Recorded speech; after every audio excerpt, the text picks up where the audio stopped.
ललितपुरमा रहेको पूर्णाज museum and resort एउटा सानो तर आकर्षक रिजोर्ट हो। यो सन्तानेश्वर महादेव ललितपुर नजिकै पहाडको फेदीमा अवस्थित छ। यहाँ परम्परागत नेवारी वातावरण अनुभव गर्न पाइन्छ र यसले पाहुनालाई बस्ने ठाउँसँगै संस्कृति पनि देखाउँछ। यस रिजोर्टको बनावट निकै सुन्दर छ।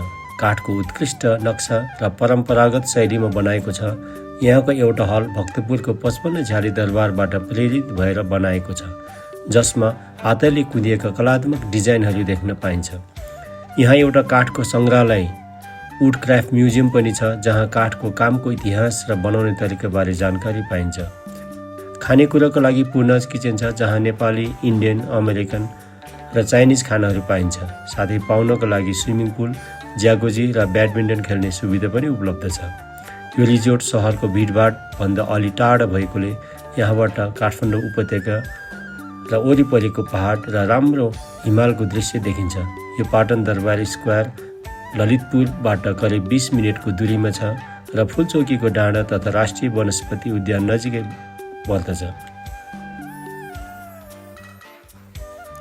पूर्णाज म्युजियम रिजोर्टको स्थापना उहाँहरूको पुर्ख्यौले व्यवसाय पूर्णाज वुड कार्भिङबाट प्रेरित भएर गरिएको हो, जसले करिब 40 वर्षदेखि काष्ठकलामा योगदान दिँदै आएको छ।